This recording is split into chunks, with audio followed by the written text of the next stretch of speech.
O podcast que você ouve agora é uma produção da Central 3. Liftoff. We have a liftoff.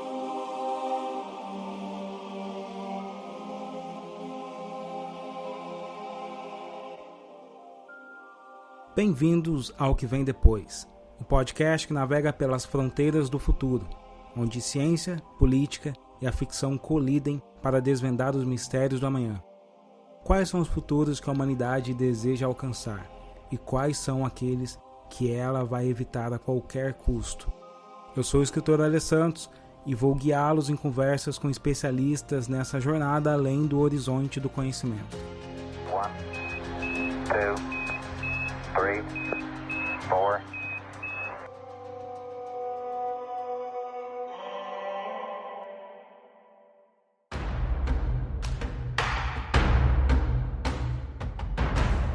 O filme O Quinto Elemento, de 1997, apresenta um futuro distópico com um sistema monetário intergaláctico, baseado em créditos, utilizados para adquirir bens e serviços em diferentes planetas. A obra explora a ideia de uma moeda universal e globalização do comércio em um futuro espacial. Existem outras visões da ficção no cinema e na literatura sobre como a humanidade transfere valores monetários digitalmente. Eu gosto muito da discussão em torno do filme O Preço do Amanhã, estrelado por Justin Timberlake. Ele utiliza o tempo como moeda para explorar a desigualdade social em uma sociedade onde as pessoas pararam de envelhecer aos 25 anos e precisam adquirir mais tempo para viver, levantando então questões sobre a eficácia de tal redistribuição e a complexidade da busca por justiça em um sistema fundamentalmente desigual. Apesar de parecer bem distante, as moedas digitais são uma realidade. Impulsionadas pelo Bitcoin e outras criptomoedas, elas vêm ganhando espaço significativo no cenário global. Mais de 300 milhões de pessoas no mundo já possuem as chamadas criptomoedas, e o próprio Banco Central Brasileiro planeja o lançamento do Drex, a moeda brasileira oficial em formato digital. Essa tecnologia promete remodelar o futuro da economia e da sociedade. Mas será? O que acontece quando ninguém controla o dinheiro? Quais outros recursos podem ser transformados em valores digitais? Para responder essas perguntas, eu converso no episódio de hoje com um dos nerds mais entendidos do assunto, Marco Gomes. Nascido na periferia do Distrito Federal, fundador de várias empresas e startups de tecnologia, reconhecido como visionário e CIO atuando no mercado dos Estados Unidos. E o outro Gomes, que é o Luan. Luan é economista de Alagoas e mestrando em economia aplicada. Ajuste seus fones, preparem suas mentes e embarquem conosco nessa jornada pelo desconhecido. Este é o que vem depois. O futuro do mundo sem o dinheiro.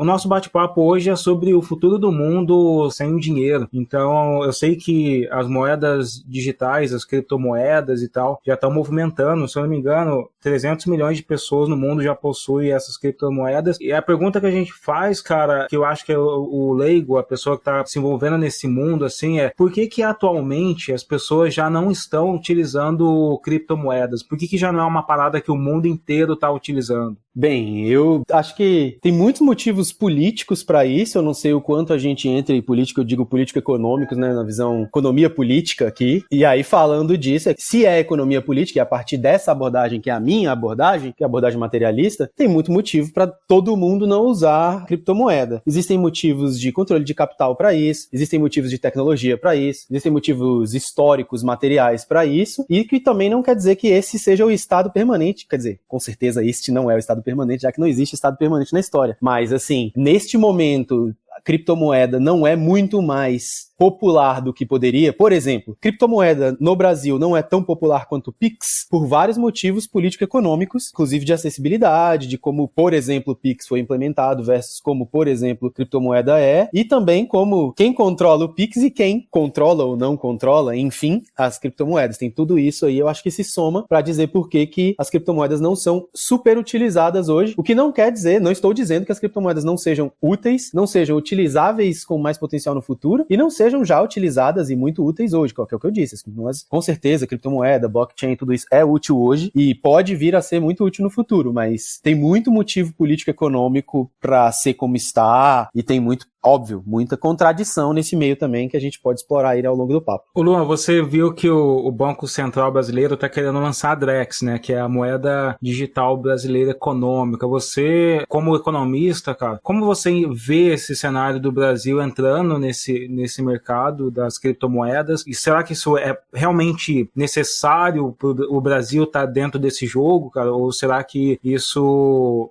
vai se popularizar tanto quanto o Pix, como o Marcos falou? Então, eu tenho acompanhado essa movimentação. Eu não acho que o Banco Central vá fazer de uma forma, será como muitas pessoas do campo mais liberal querem, de ser algo autônomo, né? Por exemplo, que o Marcos falou de motivos que não é tão popular ainda, é que a ideia do Bitcoin ou de qualquer outra criptomoeda é você não ter ninguém regulando, né? É tipo, o mercado se regular. É uma ideia, na minha visão, pelo menos hoje, né? Ninguém sabe no futuro, mas hoje me parece bastante utópica. Porque hoje na minha cabeça não entra como que isso aconteceria de fato, né? Eu acho que o exemplo hoje que dá pra gente tirar de El Salvador, né? Que eles colocaram lá a moeda como oficial. E eu acho que é meio como um balão de ensaio, né? Pra ver como isso pode acontecer em outras experiências no futuro. Mas assim, em questão do Drex, eu acho que vai ser mais como, sei lá, um ativo. Não vai ser algo oficial, entende? Não vai deixar de existir o real, por exemplo.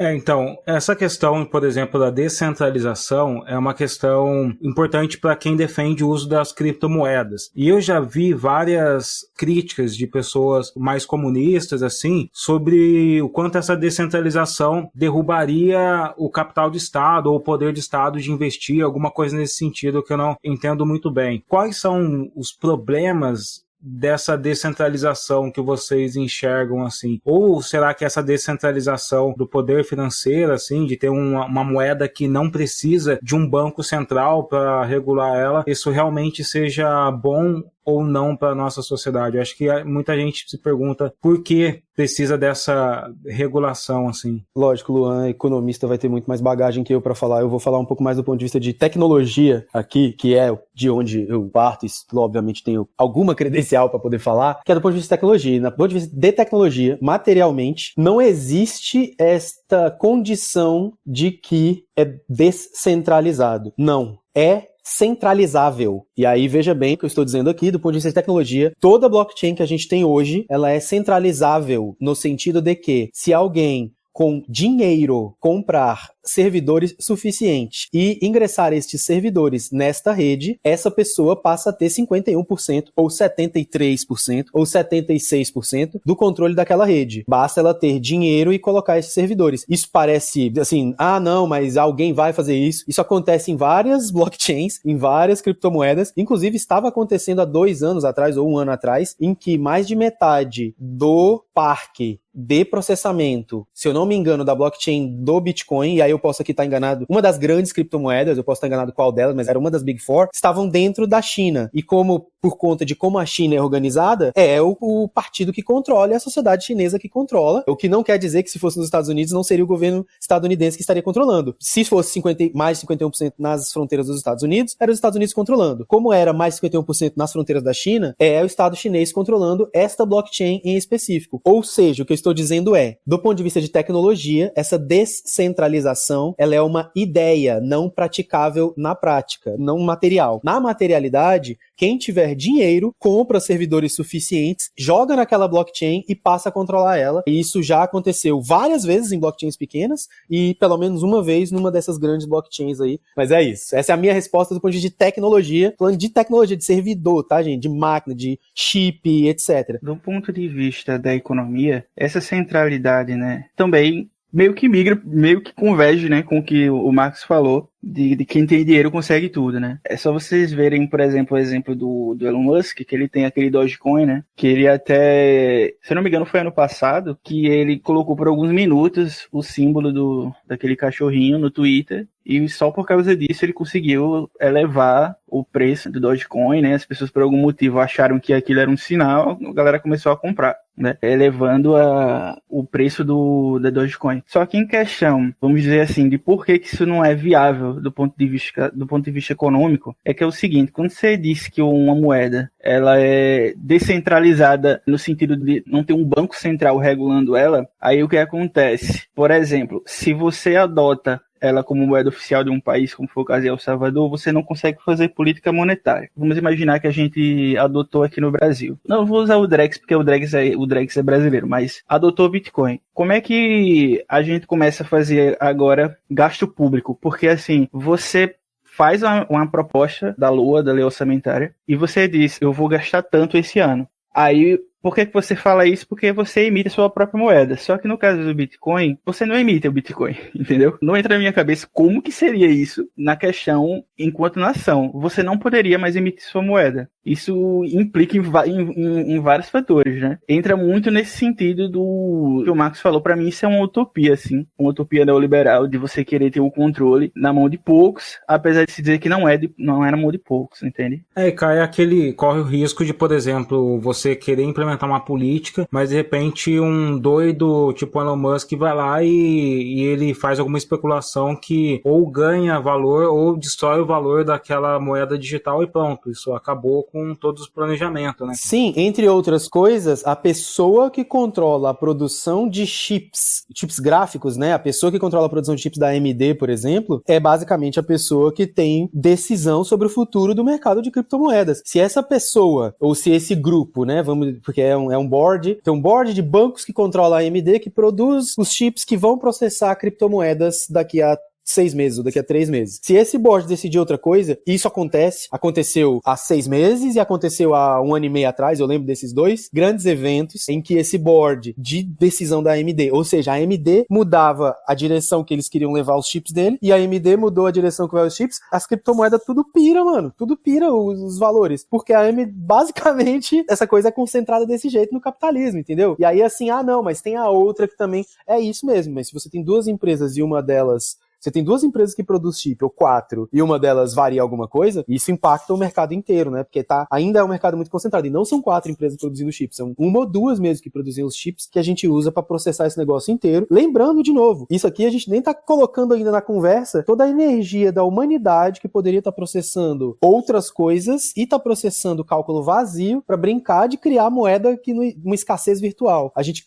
passa 200 mil anos para criar a abundância virtual que a gente tinha como utopia há mais de 500 anos, que é o lugar que a gente pode multiplicar tudo, e que, o conhecimento não tem fronteira, e que a gente pega o livro, a gente não precisa nem matar a árvore para multiplicar o livro, e pereré, a gente pega esse mundo que a gente criou sem escassez, faz um monte de cálculo, joga um monte de energia nele para criar uma escassez virtual, usa essa escassez virtual como mercado, ok, mas veja só a quantidade de energia que a gente está jogando para poder fazer cálculos vazios, né? E esses cálculos vazios todos concentrados nas decisões, como eu falei, de um board de uns bancos, assim, são, 3, 4 bancos que sentam no board das 2, 3 empresas e tomam as decisões de como vai ser o mercado de chip daqui a pouco. E eu sei porque a empresa que eu fundei recebeu investimento da Intel e tal, então a gente tinha um pouco de contato com como acontece essa cadeia de decisão, entendeu? E é isso, mano, são 7 pessoas que decidem como vai ser o mercado de chip daqui a 6 meses, se vai ser mais caro ou mais barato, saca? E é lógico que eu tô ultra simplificando, não é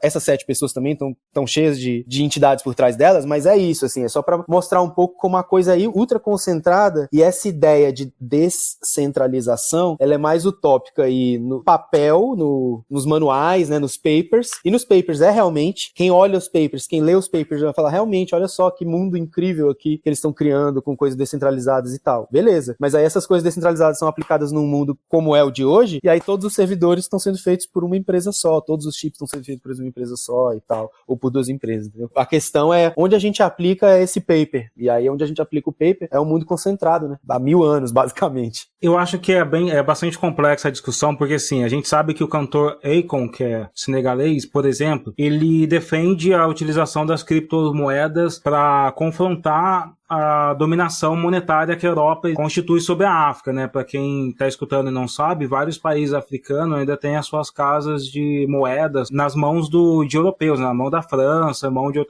de outros países que ainda exercem um tipo de colonização lá. E aí eu fico imaginando, será que nesse cenário descentralizar é interessante? O Acon, ele tá fazendo lá, ele prometeu fazer uma cidade futurista que é a Acon Crypto City. E a ideia dele é exatamente tirar o poder para a Casa da Moeda Europeia e colocar na mão das pessoas. O que é complicado isso é porque parece que a promessa das criptomoedas é exatamente essa, né? Tipo, tirar o poder de você... No passado, nos séculos passados, era o rei que cunhava a moeda e tinha a cara do rei. E aí, se você falsificasse aquela moeda, era um dos piores crimes que você tinha na Idade Média, exatamente porque o dinheiro é, na verdade, uma combinação, né? Um contrato social de pessoas que estão dizendo que aquele papel atribui tem valor monetário. Então, quando essa pessoa que diz que esse papel tem valor monetário é uma pessoa que está colonizando ou, tipo, está realmente limitando a existência das pessoas, como acontece em alguns lugares africanos, como vocês enxergam a utilização das criptos neste cenário? Eu continuo achando utópico. Porque, assim, entra no que o Marcos disse, né? Nada garante que alguém que tenha muito dinheiro não chegue lá e compre a maioria, entendeu? Mesmo que ele faça, vamos supor, algo fechado, né? Ainda vai ter alguém que vai ter muito mais do que os outros, vai ter maior poder de influência com os demais, entendeu? Eu acho que isso é mais uma forma... É questão de ideologia, sabe? Quando você vai olhar a quem defende, da maioria das vezes, esse tipo de utopia de que Bitcoin pode fazer isso, aquilo, ou cripto isso, cripto aquilo, são pessoas que defendem bandeiras neoliberais, galera que é muito associada à escola austríaca. Tem muito, inclusive, textos do passado desse pessoal que fala, obviamente não existia Bitcoin, mas se falava em ter uma moeda para além do Estado, né, fora do Estado. O Friedman, por exemplo, ele dizia que para ele a moeda tinha que ser impressa por um computador, não precisava um banco central, e ela ficava fazendo as impressões de tempos em tempos, que é meio como é o Bitcoin hoje, né? Que aí o Marcos vai saber mais tecnicamente do que eu, mas pelo que eu já vi sobre isso, você vai minerando, né? E você não solta de vez, né? Você tem até 2140, eu acho, né? Vai ter as operações. Tipo isso, um ano assim, não sei se é exatamente esse ano, mas é 2100 e pouco, acaba o... exatamente. Você não acha, tipo, a mesma lógica que o pessoal falava antes, só que adaptada para o mundo de hoje, né? Eu, sinceramente, não vejo como algo assim da série. Não sei se sou muito pessimista também, né? Mas... eu queria responder também, acho assim, todo respeito ao Akon, a intenção dele, e a tudo, a história dele. Quem sou eu, saca? É esse o ponto. O ponto é se ele não tá trazendo uma ideia, como o Luan falou, uma ideia liberal, uma ideia libertária, aqui, né, falando aqui nos termos na visão brasileira, mas é isso, ele não tá trazendo uma ideia anarcocapitalista, mesmo com boa intenção, saca? Que a gente tem que libertar os bancos centrais africanos da dominação colonial europeia. Verdade, tamo junto, é isso. Mas vamos fazer isso colocando isso sob controle de quem controla a chip. Não, volta, não, saca?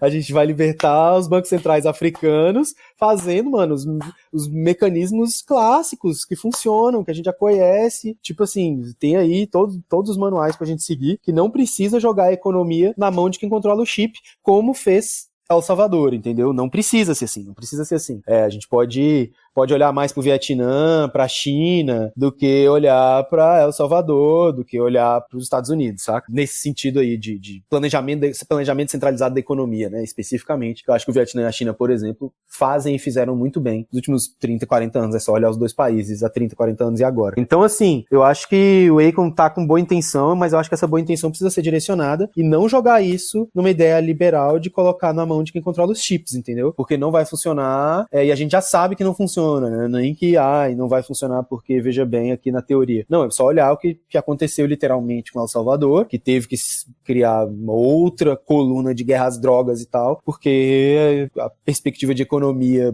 não funciona, né? Cara, ainda tem outra coisa só para acrescentar, é que você pensa o seguinte, como é que você coloca uma criptomoeda, por exemplo? Você coloca como moeda daquele local. Aí tudo vai se girar, todo tipo de contrato vai ser naquela cripto. E as criptomoedas, elas são muito voláteis. Um dos motivos também para não se oficializar e não se popularizar para ser moeda oficial de vários países é isso. Porque como é que, imagina só você fixar hoje o seu salário ao Bitcoin. É impossível, tipo assim, seu salário hoje vale X, amanhã pode valer menos 500X, Amanhã pode valer o triplo, depois de amanhã cair 70% do seu salário. É literalmente melhor indexar seu salário em ação da Petrobras do que indexar no Bitcoin, porque é mais estável, Exato. muito mais estável você olhar o preço do Big Mac ou o preço da ação da Petrobras do que o Bitcoin. Bitcoin é muito pior que gasolina, muito mais volátil que gasolina. É tipo assim, é você botar seu salário num cassino, tá entendendo? Se você for pensar em questões salariais. Porque assim, você vai olhar um gráfico de Bitcoin ou de qualquer outra cripto, ele é um carrossel, né? É uma montanha-russa, né? Sobe, desce. Aí, assim, não passa confiança nenhuma. Aquela confiança que você falou do rei e tal, né? Hoje essa confiança é mais psicológica, né? Que a gente confia que a moeda vale aquilo porque confia, porque acredita que o governo vai deixar aquilo funcionando. Mas, assim, como é que você consegue manter essa confiança em um ativo que não é nenhuma moeda, né? Porque, assim, o pessoal fala que é uma moeda, mas, assim, não é uma moeda de fato, né? É algo que a gente pode chamar mais de ativo do que uma moeda de verdade, né? Aí, assim, eu não vejo realmente, mesmo que com boas intenções, como o Akon, né? O que seria de um local fazendo isso. Eu sou mais pelo lado do que o Marcos falou, de pegar outras vias, pensar em vias, não sei, tem vias revolucionárias, tem vias menos revolucionárias, mas partir para uma utopia eu acho que não é o melhor caminho não, cara. Legal. Interessante que você fala de utopia e todos os filmes de ficção científica, em todos principalmente dos últimos anos, assim, mas grandes obras como Neuromancer, O Quinto Elemento e vários deles mostram um universo sem dinheiro físico, né? Porque imagina um Star Wars se o Império precisasse imprimir cédulas, né? Pra quem é nerd e da cultura pop, o quanto é realista a gente imaginar que daqui a 500 anos que seja, ou mais isso, a gente estaria totalmente livre do dinheiro físico. Eu acho que vai chegar esse momento, mas não porque vai para uma criptomoeda, mas simplesmente porque vai abandonar a emissão de papel. Porque assim... Concordo, assim embaixo. Continua aí, Lua, mas era isso. Né, não precisa ser uma cripto, entendeu? A gente pode abolir o papel moeda, mas ele continuar sendo agora. Agora. A gente pode abolir ele. Pode assim, né? Não pode porque vai tirar o acesso de um monte de gente que não tem acesso aos dinheiros digitais, sim. Mas, tipo assim, teoricamente, nosso sistema econômico não é papelizado há 40 anos, há 50, 60 anos, sei lá. Isso. Se você for pensar, assim, fazer um exercício de imaginação, meio que o dinheiro que a gente tem, nem existir, ele existe, né? É uma representação psicológica ali, né? A gente olha ali para a conta do banco, tem lá, sei lá, vamos supor que a pessoa tenha 10 mil reais no banco. Esse dinheiro nem existe de verdade, né? A pessoa nem tocou nos 10 mil reais, né, cara? Só tá lá olhando para uma tela com uma informação e acreditando que sim, tem lá. E alguém diz que agora você tem menos 5 reais. E ele é absolutamente abstrato, ele é absolutamente abstrato no sentido que ele é trabalho armazenado, assim, essa é a perspectiva chinesa e talvez, né? Mas enfim, trabalho armazenado, aí você tem um pouco de trabalho armazenado ali, e esse trabalho armazenado é super volátil também, porque amanhã alguém que controla esse trabalho armazenado diz que esse trabalho armazenado vale menos e você se ferrou, entendeu? É isso, você tá submetido a ele. Exato, aí Marx já falava de trabalho cristalizado, né? Tem vários tipos de nomenclaturas, mas assim, de fato ele não existe, né? Ele não existe, tanto que a gente só confia que existe. Aí a audiência que ouvia agora, né, talvez não tenha ouvido falar disso, mas tem um termo de economia que se chama corrida bancária, né, que quando você tem uma corrida bancária, o banco quebra. Por quê? O que é a corrida bancária? É todo mundo indo sacar ao mesmo tempo, porque por algum motivo as pessoas não confiam mais no banco, acham que o banco vai quebrar. O banco quebra, ele não tem dinheiro. E isso literalmente aconteceu com um banco chamado Silicon Valley Bank, não tem 2 anos. Um investidor ligou para as empresas do investidor grande do Vale do Silício, um dos caras lá do PayPal, ex-sócio do Elon Musk, esse cara, não vou ficar falando nomes aqui, né, porque afinal, mas esse cara ligou para as empresas do portfólio dele, umas 10 empresas, e falou, tira todo o seu dinheiro do Silicon Valley Bank. Isso tem matéria na internet, tá, gente? Várias matérias, jornalista, apurado, não sei o quê, e-mail que vazou, essas coisas. Porque não só ele ligou, como ele mandou e-mail para as empresas, e as empresas mandaram e-mail dos CEOs para os seus CFOs, tipo umas 10 empresas que ele era sócio, empresas grandes do Vale do Silício, essas startups aí de fintech, startup de redes sociais, startup de foto, de não sei o quê. Ele, investidor dessas empresas, ligou para essas empresas num dia específico, ligou e mandou e-mail para essas empresas e falou, tira o seu dinheiro do Silicon Valley Bank, que o Silicon Valley Bank vai quebrar. Teoricamente, ele fez isso do nariz dele, ele fez isso porque ele quis, assim, não teve nada. E aí, ele fez isso para fechar o banco. Porque porque ele já fez isso pra fechar uma revista uns 10 anos antes, por um outro motivo e tal, 10 ou 12 anos antes. Então esse cara fez isso, ligou pras empresas, falou, tira o seu dinheiro, aí as empresas tirou o dinheiro e os CFOs que se conversam que não sei o que começaram a tirar o dinheiro e o Silicon Valley Bank quebrou em 2 dias. Isso aconteceu tem pouco tempo, só que como é um banco que era um banco de startups do Vale do Silício com uns, 2 mil clientes e uns, 50 bilhões de dólares, 50 bi com B de bananada. Então assim, não era um banco gigante, era um banco só muito importante para um mercado específico. Mas mesmo assim, esse banco quebrou e gerou um escarcéu, sabe assim, uma quebrança e simplesmente por especulação. Uma quebrança em sequência, por especulação, e que gerou uma quebradeira em sequência em várias empresas que ficaram sem capital de giro por uma semana, não sei o quê. Isso gera um problema e gera juros, saca? E outras empresas cresceram na tal da oportunidade que cresce a partir disso. Tudo isso porque um cara ligou para 10 ou 12 empresas e falou, tira o seu dinheiro que o banco vai quebrar. Isso acontece, que é essa corrida bancária aí. E, de novo, ela é possível ser feita por um grupo pequeno de pessoas. Não para falar que esse cara fez isso sozinho, que também eu posso tomar um processo por isso, mas assim, é um grupo pequeno, né, que faz esse tipo de coisa. Sim, e isso pode, inclusive, ser feito em Bitcoin, né? Se disser que compra agora, que é agora ou nunca, vai um monte de gente. A mesma coisa ao contrário.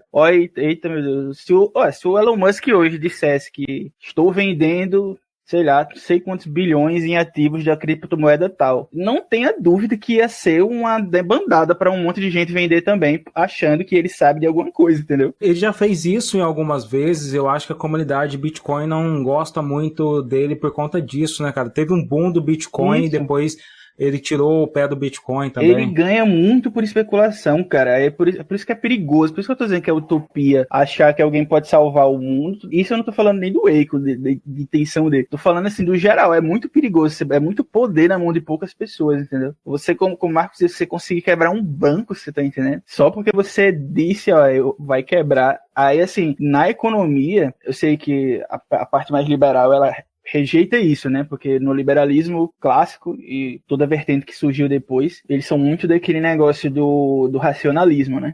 As coisas acontecem porque os indivíduos são racionais e de racionais não tem nada, né? Senão não acontecia crise, senão não acontecia quebradeira de banco, né?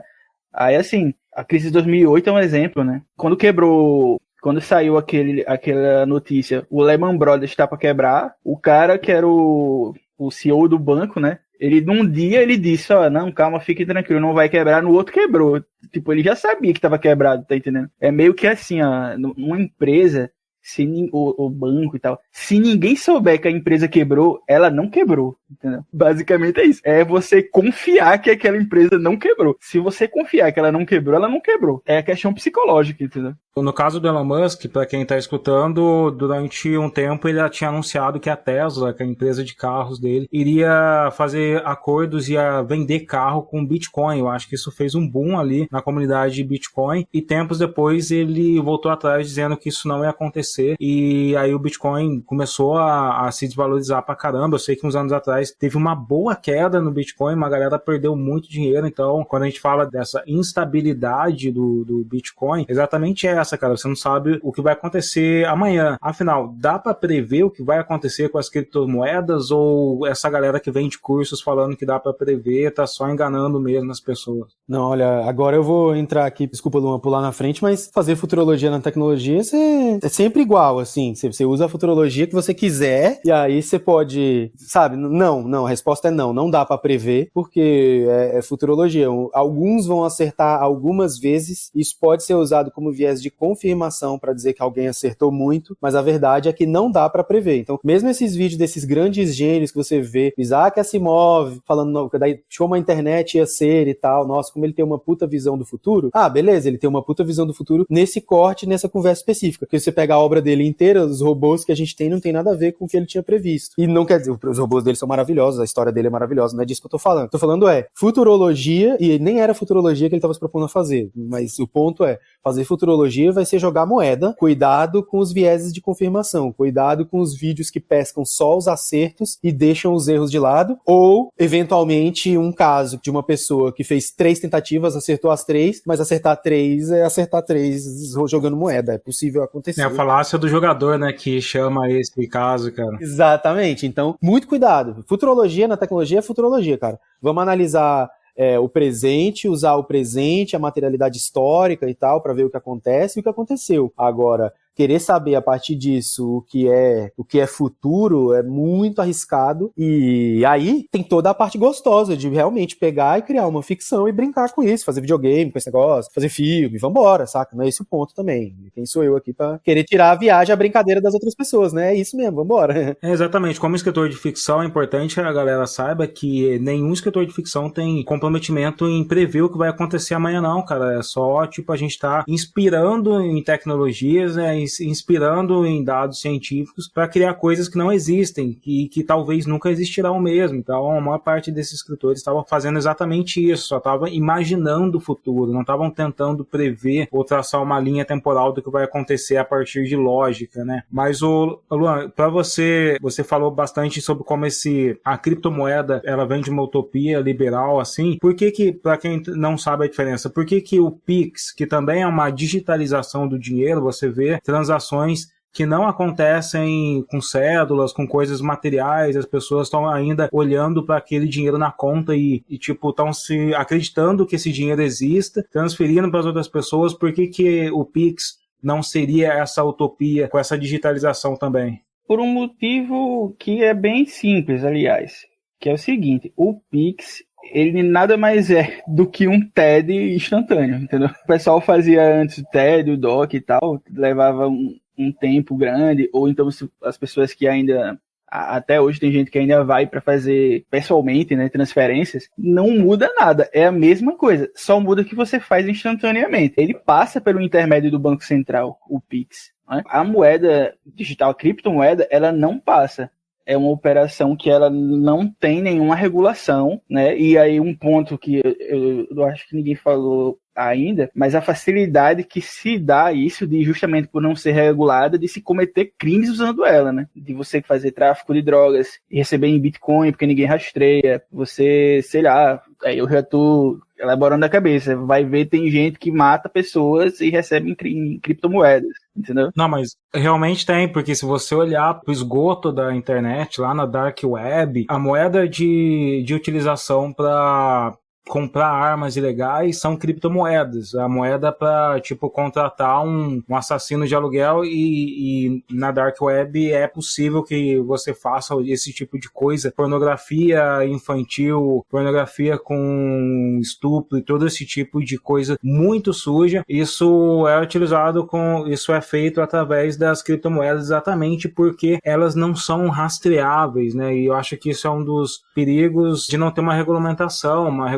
sobre o dinheiro digital, cara. Isso, você tira, por exemplo, sabe o COAF, né, que ficou muito conhecido por pegar as rachadinhas aí de uma certa família aí, né, que a gente sabe bem qual é. Se tivesse sido feito em Bitcoin, a gente nunca saberia, entendeu? Ou quando é feito, né? Mas eu queria trazer aqui uma perspectiva que é o seguinte: isso tudo é verdade, eu não estou aqui para... É isso aí, é tudo verdade. Porém, fazer esse tipo de discurso é mais educativo do que prático.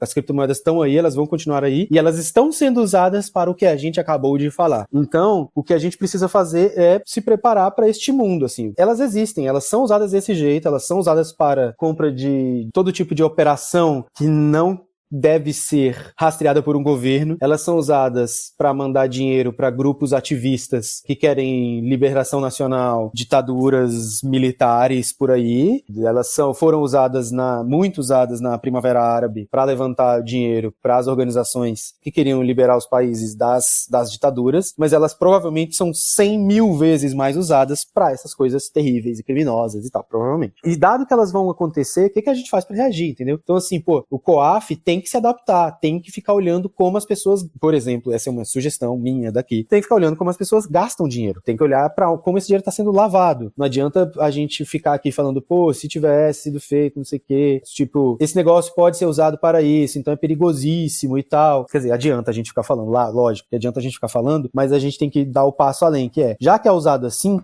que a gente faz para pegar esses caras? Mano, para pegar esses caras, a gente tem que ver eles coletando o dinheiro do Gatonete. Para pegar esses caras, a gente tem que rastrear o celular deles andando para poder ir lá no meio do mar com um jet ski e jogar alguma coisa em algum lugar, entendeu? Sim. É isso que a gente tem que fazer. Não adianta a gente esperar que eles não usem Bitcoin. Mano, eles estão usando Bitcoin. O que a gente faz para poder entendeu? É isso, essa é a minha parada. Inclusive, tem uma das prisões mais emblemáticas nesse caso, que foi em 2013, quando o FBI armou todo um esquema para tentar prender o dono da Silk Road, que era o maior site de venda de drogas ilegais na Dark Web. Tem um documentário na Amazon para quem quiser acompanhar, vou deixar no post aqui desse episódio para você ver o nome desse documentário. Mas, ó, vamos lembrar que a gente tá vendo propaganda da CIA também, né, do FBI, é as duas coisas. Sim, as duas exatamente. Coisas. São as duas coisas, é o cara que é dono de um marketplace de droga e arma e crime e prostituição ilegal de todo jeito horrível e exploratória, mas é o FBI também fazendo a sua própria propaganda, não é como se o FBI não tivesse inundado as comunidades pretas,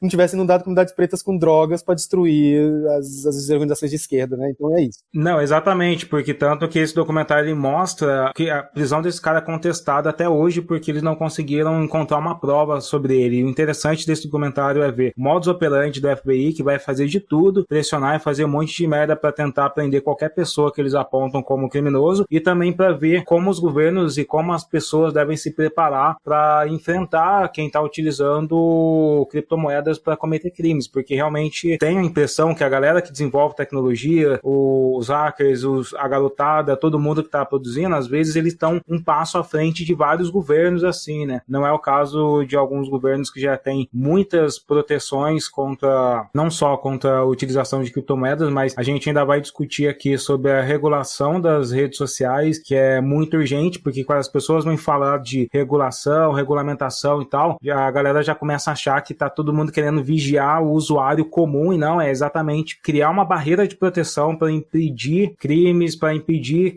para responsabilizar pessoas e tudo mais, e talvez no caso de uma criptomoeda, a diferença com o Pix é exatamente essa, né? O Banco Central é essa barreira que impede ou que garante a legalidade de todas as ações utilizadas no dinheiro, né, cara? Dá para você ter um break, né? Se você começar a passar muitos Pix de um intervalo curtíssimo de tempo, o Banco Central já pega como movimento suspeita. Até o Nubank da vida tem isso. Se você mandar 2 Pix seguidos do mesmo valor, o cara impede que você mande o segundo, entendeu? E olha que ele nem é o órgão máximo, né? E já tem esse tipo de proteção. O Bitcoin não acontece isso. Se alguém, sei lá, por algum motivo consegue invadir sua conta e começar a mandar Bitcoin à torta e à direito, ninguém vai lhe proteger disso. Você não vai ter nem como denunciar. Vai denunciar para quem? Se não há uma regulação, você não tem para quem denunciar, entendeu? São muitas implicações.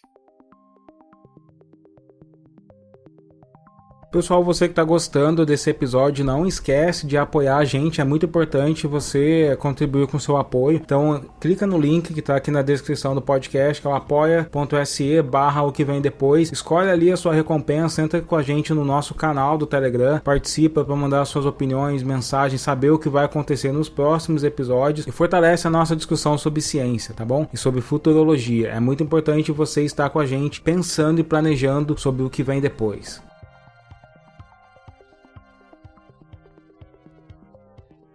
Tem um aspecto sobre a digitalização do dinheiro, sobre o futuro do dinheiro, que às vezes me preocupa, que é o acesso a certas pessoas, sabe? Tipo, eu moro aqui em Belém do Pará, e às vezes eu vou, por exemplo, pego uma balsa e vou para Jurunas, lá, que é onde tem um porto que depois eu pego o ônibus para ir para mais pro interior ainda. E é legal que, por exemplo, enquanto eu pego essa balsa, no começo dela tem internet, eu consigo fazer Pix dentro do barzinho que tem ali na balsa. No meio dela, eu já não consigo fazer transação nenhuma. E aí, às vezes, eu encontro algumas pessoas pelo caminho, no interior, mas não acontece só no interior de Belém, acontece no interior de São Paulo, de onde eu nasci também, que ainda não tem acesso à digitalização do dinheiro, sabe? Parece uma loucura assim, encontrar uma pessoa e falar, pô, mano, você não sabe fazer Pix, você não aceita Pix e tudo mais, mas tem pessoas que realmente têm essa dificuldade. Como vocês enxergam esse cenário no futuro? Quando que a digitalização do dinheiro vai atingir todas as pessoas? Ou será que a gente vai atingir todas as pessoas verdadeiramente, ou sempre vão ter uma porcentagem que serão invisíveis para o sistema monetário digital? Tá, deixa eu falar rapidinho de tecnologia de novo, porque assim, eu tenho algumas visões de novo, materiais sobre o que acontece agora. Primeiro, você, Ale, tá aí e vê essa realidade. Eu posso dizer que vejo e vivo outras realidades aqui, por exemplo, de periferia urbana no DF, que é onde eu moro, ou mesmo dos bairros super chiques, super nobres que eu dou rolê em São Paulo, já que eu fico em São Paulo sempre. E, mano, falando aqui, tem madames em São Paulo de cobertura. Se você pedir pra ela fazer um Pix,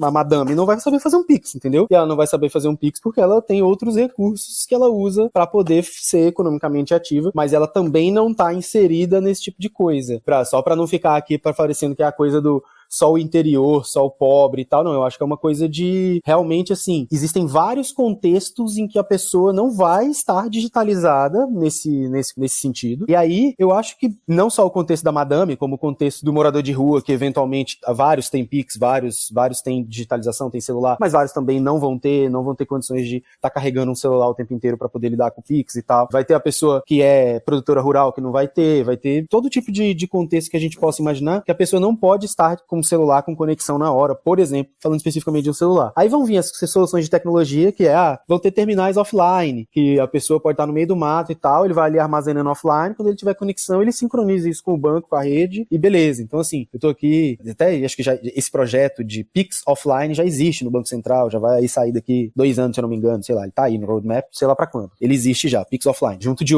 Pix parcelado, junto de outros aí. Mas assim, eu tô aqui falando das soluções de tecnologia, mas as soluções materiais que já existem, é isso. Primeiro, sempre vai ter essa troca, sempre vão ter esses postos de troca, sempre vai ter na cadeia a galera usando cigarro, baseado, dinheiro mesmo, o que for. Nos lugares mais offline vai ter a galera usando cédulas, sabe? Tipo, sei lá onde, vai ter a galera usando outra coisa. Então sempre você vai ter essas comunidades onde você vai ter, sei lá, nesse seu contexto aí, talvez as cédulas, que são o jeito mais tranquilo aí, parece mais prático pro seu contexto, as cédulas fiquem sendo usadas por mais muito tempo, e aí vai ter os postos de troca em que você troca cédula por crédito digital, entendeu? Igual a gente já faz hoje quando a gente viaja pelo mundo, pega o nosso cartão internacional e faz um saque e tal, e pega dólar, ou pega euro, mesmo nunca tendo uma conta em euro, um cartão aí dessas startups que fazem essas transferências internacionais, muitos viajantes já conhecem. Então assim, eu acho que do ponto de vista material, o que acontece você tem as soluções de tecnologia, Pix offline, terminais que vão armazenar em cash, depois vão se sincronizar, não sei o quê, mas tem as coisas que vão continuar acontecendo, que é os dinheiro sobrevivendo, continuando sendo usado no tal contexto, e as trocas acontecendo nos postos de troca para poder digitalizar. E tem essa parada de que existem muitos contextos, né, muitas pessoas em muitos contextos que não vão estar digitalizadas mesmo durante muito tempo aí pro futuro, sei lá quanto tempo, sei lá quantos motivos, né? Realmente eu acho que totalmente digital, a gente, assim, 100% da humanidade, do Brasil, eu acho que não fica, não. Porque, na real, 100% do Brasil não usa dinheiro, né? Tem milhões de brasileiros que não usam dinheiro, que vivem de várias maneiras e não usam dinheiro. Não só falando de povos não contactados na floresta, como gente que escolheu viver assim, como, sei lá, quantos tipos de pessoas que não usam dinheiro. Tem várias comunidades que preferem plantar, cultivar e ainda promover o escambo entre eles ali e tal, tem várias comunidades. Exatamente. Se o dinheiro, que é uma tecnologia de, sei lá, 6 mil anos, 10 mil anos atrás, tem gente que não usa até hoje e são livres pra isso, e que bom, e tá isso, tá certo, não tô aqui pra... Saca? A tecnologia digital também não vai atingir todo mundo, não, vai ter, eu acho que pra sempre mesmo, se a humanidade existe daqui sei lá quanto tempo, vão ter os contextos onde a galera vai estar trocando cigarro por coisa, entendeu? É isso, mano, vai ter. Sim. Outra coisa também que eu acho é que tem que também, assim, se o país quiser digitalizar, também concordo que não dá para fazer inteiro, até por limitações de tecnologia, de infraestrutura e tal, que não consegue ir avançando por os interiores afora. Eu acho que também há uma questão de o país querer fazer propaganda sobre isso, né? Tipo, propaganda educativa. Eu imagino que muita gente aí desse que o Ela falou não faz, não é nem porque não quer, porque tipo, não realmente, talvez não saiba nem o que é um Pix, né? E tem gente que eu preciso contar que sabe o que é o Pix, e acontece frequentemente quando eu vou no médico e quando você vai pagar um valor mais elevado, ele não quer aceitar Pix porque ele sabe que vai cair na malha fina, porque vai passar pelo Banco Central, né, cara? Então tem gente que prefere pegar em dinheiro mesmo. Já aconteceu comigo, de médico, eu pedi, tipo, uma cirurgia minha em dinheiro, porque se passar pelo Banco Central, ele vai ter que declarar esse dinheiro dele, cara. Então a gente tá falando de várias outras maneiras de burlar esse sistema digital, né, cara? Sim, eu não sei se você já pegou carro por aplicativo. Já aconteceu várias vezes comigo.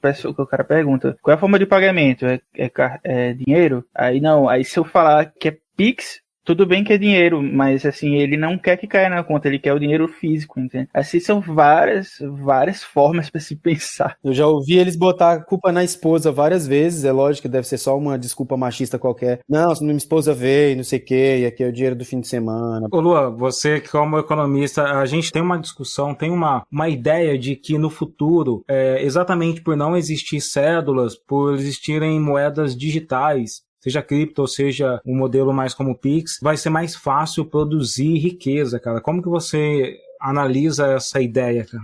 De produção de riqueza. É como se a sociedade ficasse mais rica exatamente só por conta da utilização da tecnologia para transferir valores, cara. Porque a gente pode falar, por exemplo, da economia da impressão de cédulas. Eu não sei se isso realmente é verídico ou não, mas existe essa ideia de quem principalmente surge na ficção científica e tal, mas eu já ouvi também da garotada mais maluca na internet de que o simples fato de utilizar cripto, utilizar uma moeda digital pode tornar o país mais rico, e eu acho que não faz sentido nenhum, cara. Não faz sentido, cara, porque assim, vamos supor que, só para facilitar a conta, o dinheiro todinho do país hoje é 100 alguma coisa. Se esse 100 alguma coisa virasse criptomoeda, virasse digital, qualquer coisa, o Brasil ia estar mais rico por causa disso? Não, só tá digital. Entende? Na verdade, aí volta para aquela questão de antes, né? O dinheiro todo que a gente tem basicamente é digital já. Porque ele não é aquela questão, né? Ele não existe. Ele não existe, no caso, se a gente for pegar uma criptomoeda, ela literalmente tem uma marca digital, né? Se a gente fala de dinheiro, tipo o real, o dólar, nem isso, né? É no abstrato. Você simplesmente acredita que ele tá lá. Faz muito tempo que já não é mais lastreado, porque isso aí é quando virou Fiat, né? Então é desde os anos 70 que é assim, que é na confiança, o dólar desde os anos 1970, sei lá. O padrão ouro passou faz tempo, não existe mais esse de lastro em ouro. Até vamos dizer, o lastro em dólar não é literalmente, né? Você tem quantos dólares, então toma aqui seus reais. Não, é só para questão de paridade cambial. Né? Todos esses dólares também estão investidos em bancos e parte do sistema financeiro. Aí assim... Isso é completamente fantasioso. Eu repito, isso é utopia. É uma agenda que esse pessoal ele carrega para vender isso. E tipo assim, não tenho dúvida disso, que os principais cabeças por trás dessa agenda são essas pessoas que o Marcos falou que tem a capacidade de comprar 70% do bloco, entendeu? Aí assim, é muito, muito vantajoso para esse pessoal defender isso. Por quê? Porque se isso acontecer, ele quebra a banca, entendeu? Aí assim, não faz sentido dizer que vai produzir mais riqueza. Na verdade, o que faz sentido é você dizer que vai acumular mais riqueza. Porque a partir do momento, já se acumula, você veja, se já se acumula hoje, você tendo um ente que regula. Imagine se você não tiver. Aí assim, aí a galera vai virar o cartel da criptomoeda, entendeu? E vai ser um cartel reduzidíssimo, que nem o Marco disse, que é tipo uma empresa que controla tudo. Aí tem agora eu esqueci qual é uma sigla, a empresa de Taiwan, que é responsável por mais de 90% do chip do mundo. E aí? Tem um tipo de chip que só é o chip processador mesmo, o processador que a gente usa, o processador dos computadores que a gente usa, feito por eles, e é isso, basicamente eles que fazem, não tem nenhuma outra empresa no mundo que faz. A China tá tentando chegar, são os processos de 3 nanômetros, de 4 nanômetros, que a China tá em 6, 7 nanômetros. É uma questão assim, os números podem estar levemente diferentes, mas é isso, eles conseguem fazer o menor chip do mundo, que todo mundo usa, e é só em Taiwan que tem, em nenhum outro lugar tem uma impressora que imprime negócios tão pequenos, chips tão miniaturizados, é só essa empresa em Taiwan que consegue fazer, eles produzem todos os chips do mundo que precisam ser assim. Isso aí, tipo, você pega a ideologia liberal, neoliberal, e aprofundar ao máximo, né? Já vai pra uma coisa, não sei se o termo é libertário que chama, mas tipo assim, o neoliberal, ele quer botar tudo na mão do privado. Aí esse cara que defende essa ideia das criptos, não, eu não quero só que vá pra mão do privado, não. Eu quero que vá para mundo privado, mas só essa fatiazinha aqui. Tá entendendo? É tipo essa a lógica. É concentração brutal mais do que já é hoje. Eu sei que tem vários desafios para a implementação de uma moeda digital. Eu não sei como que funciona, por exemplo, os servidores para cuidar de transações como o Pix, mas eu sei que para minerar Bitcoin tem um grande impacto ambiental, né? Vocês podem falar um pouco sobre esse desafio ambiental, até mesmo de estrutura, para que o país consiga digitalizar uma moeda completamente, assim? Eu acho que esse custo, aí eu posso estar também patinando, né? Mas assim, pelo que eu sei, esse custo ambiental, ele só existe se for uma cripto. Porque, assim, o Pix é só uma transação mesmo comum, entendeu? Não se precisa ter esse gasto de energia, assim. Não existe uma blockchain que você processa o Pix. Talvez até no futuro isso seja incorporado pela moeda digital que o Bacen tá fazendo, né? Mas Mas nem é o caso também da moeda digital atual, do que eles vão lançar. E realmente, o Pix ele é uma transação, é uma API, tem um custo de servidor trivial, que nem se considera, porque a questão das criptomoedas das blockchains é que elas precisam minerar. A questão é minerar, porque minerar é fazer um cálculo matemático que busca uma resposta para uma equação matemática usando um monte de número primo, um negócio super complexo, não tem por que explicar isso aqui agora, já expliquei isso em outro, se eu botar aí no YouTube como funciona a blockchain, vai ter uma explicação de 2-3 minutos que é melhor do que eu fazer isso aqui agora. O ponto é, a mineração é fazer um cálculo matemático e usar processador, por isso precisa de processador forte, como os processadores de videogame, para poder fazer os tais dos cálculos que são super complexos, para poder descobrir o próximo número da tal da blockchain, e esse próximo número faz parte de uma cadeia matemática, né, que monta o negócio. É bem diferente do Pix. Então, o Pix é só realmente um registro de quem mandou o que para outra pessoa, é um negócio simples, o Banco Central já tem e tal, e não tem essa questão de estar emitindo moeda, porque o Pix ele não é emissão de moeda, o Pix não é uma moeda, o Pix está usando o real, ele só registra quanto valor foi de quem para quem. É diferente de uma blockchain de Bitcoin ou de Ethereum, que precisa realmente gerar esse dinheiro virtual, que é essa escassez de mentira aí que é inventada nessa blockchain, e isso depende de uns cálculos muito loucos. E isso tem um custo ambiental realmente, que é a energia desses negócios. Esse negócio podia estar calculando, sabe, fazendo cálculos e processamentos para outros fins da humanidade, para poder fazer processamento genético de outras coisas, para fazer estatística para qualquer outra aplicação, sabe? Não precisaria estar fazendo esses cálculos vazios que vão virar uma moeda virtual. Essa energia, na verdade, era melhor nem estar sendo usada nesses servidores, né? Era melhor ela estar na natureza de outros jeitos, a gente fazer menos extração da natureza é a visão ainda melhor. Então, assim, não precisaria estar gastando essa energia toda. E aí, se você fizer as buscas aí, eu nem vou ficar falando números aqui, porque esses números eles são exponenciais, né? Cada 2 meses eles são cada vez maiores. Então, se você fizer uma busca aí agora por, sei lá, energy ou custo energético, criptomoedas, se você fizer essa busca agora na web, você vai ver, é um custo absurdo. Alimentaria vários estados como São Paulo, o custo energético mundial, alimentaria a energia de vários estados como São Paulo durante vários meses do ano, se não tivesse fazendo esses cálculos inúteis, que geram muito pouco valor ou nenhum valor, retiram valor da sociedade. Tem um custo energético, tem um custo ambiental, que seria muito melhor estar aplicado de volta na natureza e não estar extraído. Legal, cara. Além dessas duas formas que a gente já discutiu, que já existem no mundo real, que é o Pix e as criptomoedas, vocês veem, o surgimento de uma outra possibilidade de transferência de valor online? Eu citei na introdução do podcast, por exemplo, um filme que eu gosto que em inglês é In Time, do Justin Timberlake, que é o Preço do Amanhã. E nesse filme o tempo de vida das pessoas é utilizado como moeda de troca. Então as pessoas que são mais ricas, elas chegam a ser imortais e aquelas pessoas mais pobres morrem com 25 anos de idade. Sei que isso aqui já é um papo de especulação, mas será que existe outras formas da gente monetizar valor que não seja necessariamente dinheiro? Será que tem alguma outra tecnologia além das criptos chegando por aí? De pronto não me vem, mas eu queria muito comentar que esse filme, para mim, é uma metáfora excelente sobre, literalmente, você tá desperdiçando a sua vida, né? Trabalhando, óbvio que tem trabalhos bons e ruins, né? Mas, no geral, o pessoal é esfolado enquanto trabalha, né? Eu achei essa metáfora excelente. Mas, assim, de tecnologia hoje não vislumbro nada, não. Fora essa, mas, assim, o pessoal sempre surpreende. Sobre esse filme aí, esse filme é legal mesmo, eu lembro, mas ele é isso, né, é bem hollywoodiano e tal. Eu queria recomendar um que tá disponível na locadorinha vermelha lá, que ele é alemão, chama Paradise. Nesse Paradise, é uma startup de biotecnologia que faz um livre mercado de tempo de vida, onde pobre ganha dinheiro para envelhecer X anos da vida em 2 dias, e esses X anos da vida que o pobre vendeu, os ricos rejuvenescem. É tipo uma troca de tempo em 2 dias, assim, através de um processo da startup mágico qualquer. E aí o pobre vende, o rico compra, só que o melhor vendedor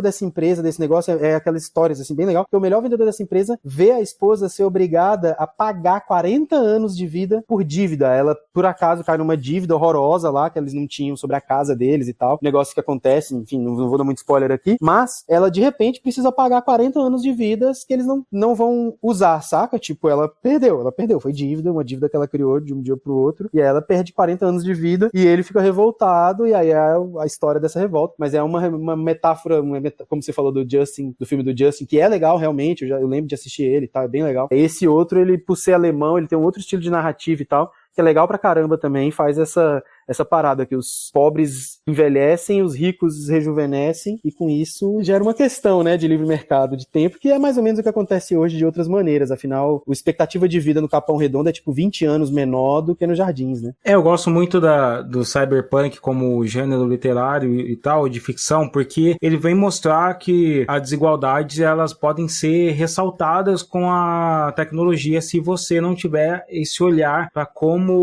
organizar a tecnologia, né? Tem outra série que eu adoro, que é o Altered Carbon, para quem quiser assistir, onde as pessoas mais ricas, elas conseguem trocar de corpo o tempo todo, assim, com pegar a mente delas e colocar num corpo novo. Como elas têm dinheiro, elas são chamadas de Matusa porque elas vivem mais de 200 anos, enquanto as pessoas que não têm esse dinheiro só têm uma vida, porque eles não teriam dinheiro para comprar um outro corpo. É muito caro, é caro pra caramba. Isso fala muito sobre o valor da saúde, isso fala muito sobre o valor de cirurgias e próteses e todas essas coisas que a tecnologia, às vezes, ela pode levar a gente para um cenário distópico, né? E o dinheiro, ele já cria uma distopia no Brasil, principalmente, porque a gente tem uma distribuição de renda muito ruim, assim, que onde 1% tem a grana, eu acho que 80%, sei lá, 70% não vem de cabeça, esse tipo de coisa. Então eu queria saber de vocês qual a previsão para o futuro do dinheiro no nosso país. A gente vai digitalizar? A gente vai partir para uma política que,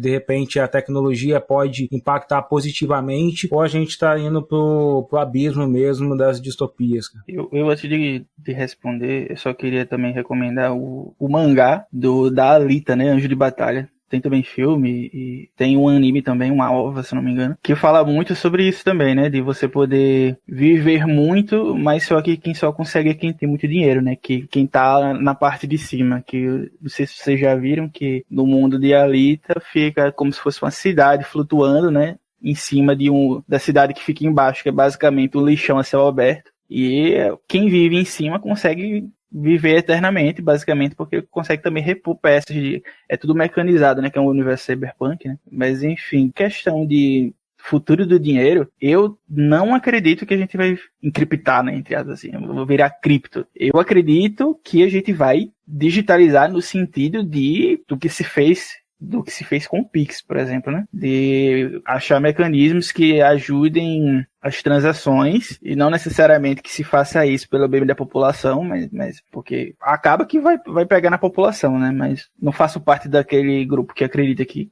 quem faz pelo bem das pessoas, mas eu acho que a tecnologia, ela tá aí para ajudar, mas também para bagunçar um pouco, né? Eu sei que não é o tema, mas é só a gente ver o que acontece no mercado de inteligência artificial, o ChatGPT da vida, né? A Sora AI, que o pessoal do audiovisual já tá com medo, né? De que possa acabar com algumas profissões, como editor de vídeo e tal. Eu acho assim, que toda tecnologia, quando chega, ela traz benefícios e malefícios. A gente incorpora os benefícios e a gente tem que saber lidar com os malefícios. E como é uma tendência essa questão da digitalização, tem que se pensar hoje os possíveis malefícios de amanhã, entendeu? Porque não adianta você já chegar no futuro, aí temos essa tecnologia, temos esses problemas aqui, e agora o que a gente faz? Bem, convive com eles. Aí fica um pouco difícil, né? Eu acho que tem que se ter projeto. Mas eu não vejo com bons olhos. Não é nem questão de governo A, B ou C. Eu acho que nenhum. Eu acho que nenhum governo está preparado para o que tem por vir de tecnologia,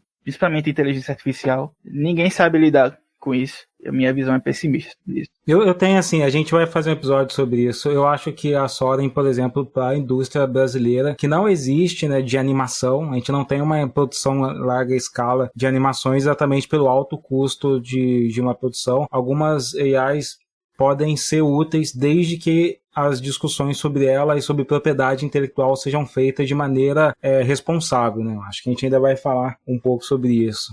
E aí, Marcos? Eu quero ouvir esse episódio. Como não é o tema aqui, muito rápido. Eu concordo que elas podem ser e tal, mas eu vivo na realidade. Quem controla o recurso vai controlar a política do negócio. Já controla hoje, vai acontecer o que tá acontecendo agora e, sei lá, é isso, saca? Se não mudar a materialidade de quem controla o recurso vai definir a regra. E quem controla o recurso vai querer usar pra gerar mais valia, mais valor, saca? Vai extrair cada vez mais, com cada vez menos gente trabalhando por cada vez mais horas e tal. Já é a realidade das redações de jornalismo hoje. As maiores redações de jornalismo já tem, e escritórios de advocacia também, os maiores, já tem, sei lá, em 2016 eu dava palestra mostrando que o JP Morgan fez um bot, um AI, uma inteligência artificial que fazia em 4 segundos o trabalho de 1 ano de uma equipe de 200 advogados. Era a quantidade de horas de trabalhar de revisão de contrato e tal. Em 4 segundos a inteligência artificial fazia coisa de 200 advogados. Ah, mas os 200 advogados foram colocados em outras equipes dentro do JP Morgan. É isso aí, os 200 advogados foram colocados em outras equipes para fazer outras coisas, mas aquele trabalho lá eles não fazem mais. Agora aquele trabalho é feito por uma AI em 4 segundos, o que antes demorava 1 ano para 200 fazer, entendeu? Isso aconteceu de verdade. Procura aí, JP Morgan, lawyer, bot, você vai achar a notícia. Sabe quem brinca muito com isso?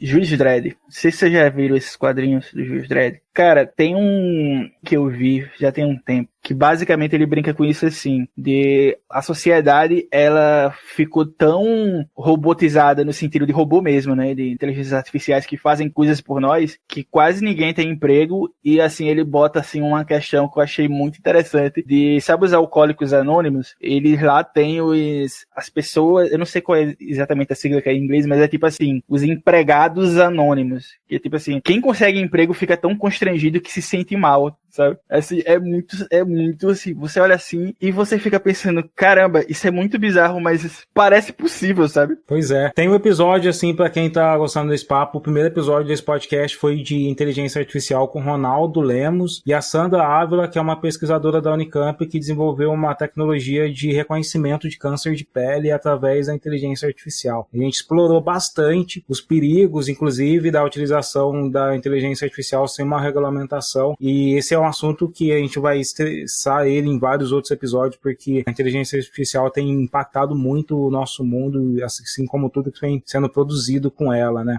Fica a minha recomendação para tudo do Ronaldo aí, grande professor, ajudou a escrever, foi o grande pilar de escrever o Marco Civil da internet no Brasil, que faz os direitos e garantias do usuário da internet do Brasil e tal, um negócio muito importante, conhece muito de tecnologia na China, conhece muito do contexto de tecnologia, de como a China aplica tecnologia sem é uma análise interessante, sem ficar, primeiro, demonizando e com sinofobia, né, com aquele racismo esquisito contra a China e contra chinês, e também sem fazer uma utopia, uma coisa de China perfeita e tal, nada disso, mas mostrando as análises e tal. Eu sempre gosto de ver muitas coisas de quando ele passa, de vez em quando ele passa uma temporada na China, faz uns conteúdos e tal, eu gosto muito. E é isso, um grande professor e tal, o cara é incrível, eu gosto muito dele. Show de bola. Pessoal, quero agradecer aqui a participação de vocês, Luan Gomes e Marco Gomes, que papo fenomenal. Quem quiser continuar essa conversa, siga o Luan e o Marco nas redes sociais, as redes deles estarão aqui na postagem aqui do podcast. E só agradecer, cara, obrigado mesmo aí pelo bate-papo. Quer deixar algum recado pra galera? Eu só queria, antes de terminar,